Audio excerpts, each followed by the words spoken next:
বিয়েবাড়িতে মাংসের রং ও স্বাদ কেন এত ভালো আসে সেটাই আজকে আমি আপনাদের এই ভিডিওর মাধ্যমেই দেখাবো। এর আগেও আমি বিয়েবাড়ির স্টাইলের মাংস রান্নার ভিডিও আমার চ্যানেলে আপলোড করেছি, কিন্তু এই পদ্ধতিটা একদম সহজ। তো আসসালামু আলাইকুম বন্ধুরা, কেমন আছেন সবাই? আসমা কুকিং হাউসে আপনাদের সকলকে স্বাগত। আর আজ আমাদের রেসিপি বিয়েবাড়ির স্টাইলের মাংস কষা। তাহলে মাংস কষা বানাবার জন্য এখানে সবার প্রথমে আমি 700 গ্রাম মাংস নিয়েছি। আর এখানে মাংসর পিসগুলো আমি একটু বড় বড়ই রেখেছি। এবার এখানে মাংসটাকে সিম্পলভাবে ম্যারিনেট করে নিতে হবে। সেই জন্য ওর মধ্যে দিয়ে দেব 1 চামচের মতো লবণ, হাফ চামচের মতো হলুদের গুঁড়ো আর 1 চামচের মতো কাঁচা সরষের তেল। এবার মাংসগুলোকে হাত দিয়ে খুব ভালোভাবে মেখে ম্যারিনেট করে নিতে হবে। আপনারা নিশ্চয়ই দেখতেই পেলেন ম্যারিনেটটা কতটা সিম্পল।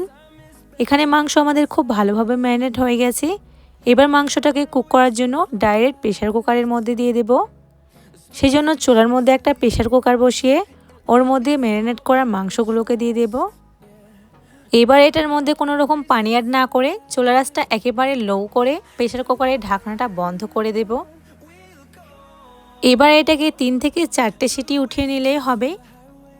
তো মাংসটা যতক্ষণ হচ্ছে ততক্ষণ সাইডে আমি মশলাটা কষে নিই। সেই জন্য চুলার মধ্যে একটা কড়াই বসিয়ে ওর মধ্যে দিয়ে দেব বেশ খানিকটা সর্ষের তেল।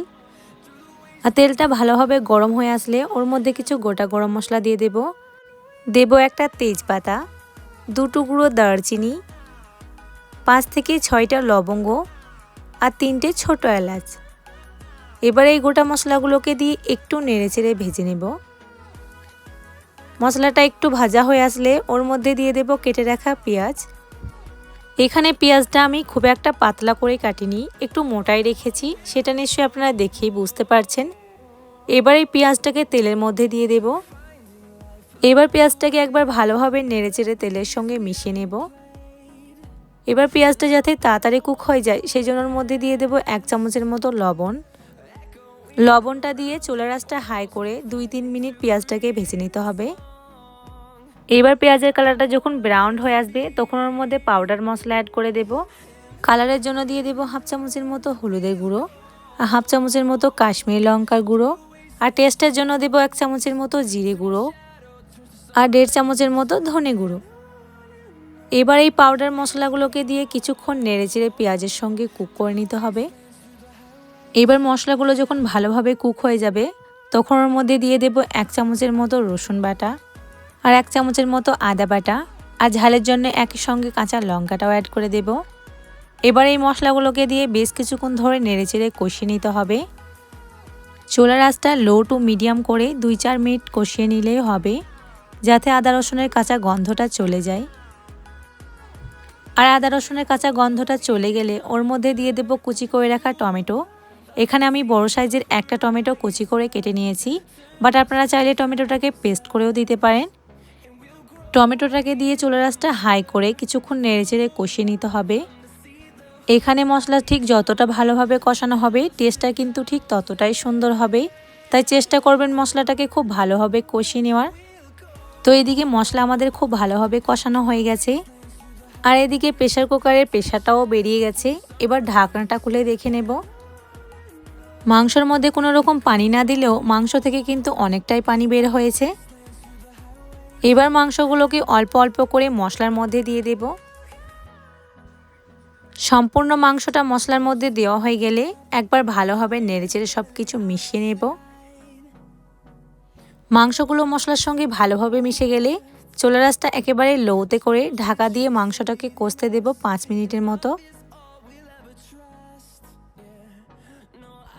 5 মিনিট পর ঢাকাটা সরিয়ে নেব। এখানে মাংস আমাদের খুব ভালোভাবে কষানো হয়ে গেছে এবং মাংস থেকে তেলও ছাড়তে শুরু করেছে।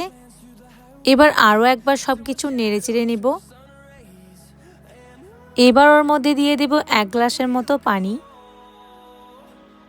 পানিটাকে দিয়ে আরও একবার নেড়েচেড়ে মিশিয়ে নেব।